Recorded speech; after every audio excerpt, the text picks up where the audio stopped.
Does God want storms in your life? I want to just answer this question in a way that I understood it and how Dad explained it to me when I asked the questions. A lot of times we've heard that God either sends storms uh, or He uses storms. And that was a very difficult thing for me because in my life I had a lot of storms, and I got to a point where I was thinking, like, if storms come from God or He uses it, um, I can't really trust Him, and I don't want that, and I can't see that a loving Father would do that, and it didn't really reconcile with me, with who I know my Father to be. And then, God in His calm wittiness sometimes with me, um, I know He's never frustrated, but sometimes He's like, well, let's look at Jesus because He's the express image of me, and I sent Him to come and show you exactly how I feel about these kind of things. So He said, okay, you know what? There was a storm, and Jesus was asleep, and the disciples was fearing for their lives. Storms happen. Okay, did Jesus cause the storm? No. Did God cause the storm? No. The storm happened. If God caused the storm, then Jesus essentially caused the storm because He was God. And then if He caused the storm just to calm it, then He would be like that when He said, like, how can um, two walk together unless they're agreed? A house divided cannot stand. So it will be contradictory. But nonetheless, a storm happened. And Jesus, then they woke Jesus up and they were very scared. And then they asked Jesus, like, do you not care that we will perish in this storm? And what was Jesus' reaction? Being God and the express image of God, did He say, no, disciples, you know what? It's good. It's good. This storm will teach you patience and perseverance. I'm going to keep the storm so that you can learn faith and trust, and by the skin of your teeth get to the other side full of anxiety but also relief that you made it. Or I'm going to keep it here so that you know how to pray. I'm going to keep it here to keep you grateful, to know that your life could end at any moment. Or you could say, no, I created the storm to test you. If Jesus made any of those comments, we could have said, okay, that could be a possible reason. But what did Jesus do?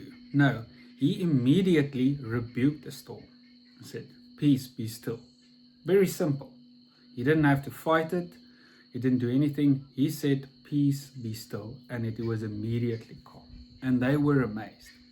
Now, I want to park there for a short bit. Like, Jesus needed to know by 100% that it is His will, or the will of His Father, for Him to calm that storm. If there was any doubt in His heart that God, His Father, actually wanted them to be in that storm, but He now has to calm it and go against his Father, He couldn't have done it. So He knew that it was exactly the will of the Father for them to be in a calm waters, to calm the storm. That's why He calmed the storm.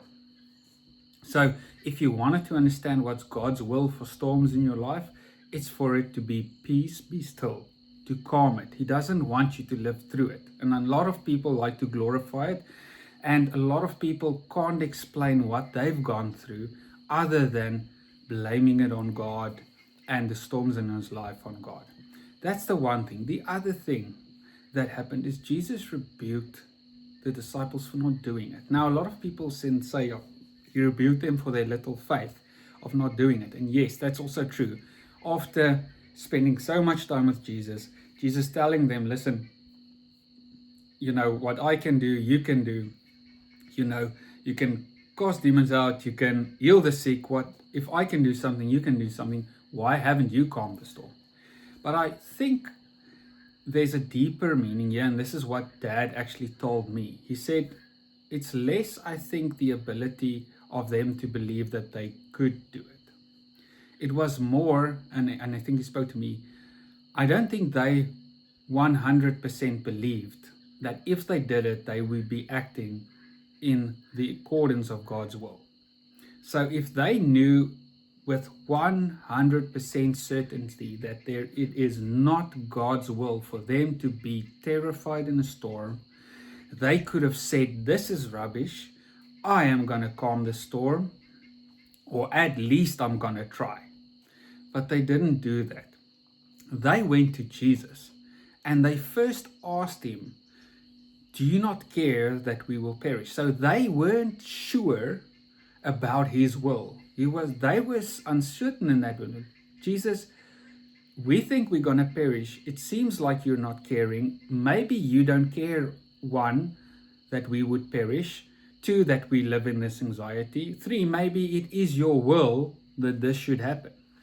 And Jesus immediately, being the express image of the Father, stopped that idea and said, peace be still. And then he rebuked them and said, listen, why? And this is why my version that Dad told me, why didn't you believe that I want you to be able to calm the storm? That it's my will for you to not live in fear and anxiety, and that I want you in peace and still in life and light. And it struck me a lot, because then I realized like how much of my religious upbringing subconsciously still had that little doubt in me that if I go through a troubling time, in a relationship, in finances, in health, I have this small voice in the back of my head and my heart that maybe God caused it, or maybe it's not 100% God's will, or maybe it's a season, or maybe it's something like that. And I didn't have the courage or the conviction to just act and say, no, I 100% completely know that this is not my Father's will for me. So whatever this is, stop now, end, And Dad told me that he wants me to get to that point where I know that he is light and only light, life and only life. All these aspects that you can attribute to darkness, to death, to lack, is not me. So you can immediately address it. You can immediately calm the storm. You can immediately know that it's my will not for you to go through this. So this I just want to encourage you with. If you go through it, storms come, believe me, I've been through many of them. But if they come, firstly, you can know that it's not your Father's will to suffer through it. Secondly, he wants it to be peace, be still. Thirdly, he wants you to know that even you can have the power just to say, peace, be still. But you have to do it from a point that you firstly know that it's your Father's will for you to have peace and life and still waters and not perish. He loves you. His will for you is only good. There's no shadow turning at him. You don't have to doubt him. He's not inconsistent. He's not a schizophrenic God. He doesn't want some people to go through storms and other people not. And maybe, just maybe, let go of all the times in your life where you felt you weren't safe or you weren't helped in the storm, because that was not your Father's will for you. Your Father's will for you is reflected in Christ, and Christ showed us in this situation exactly how the Father would react, what the Father would do. So this is for you.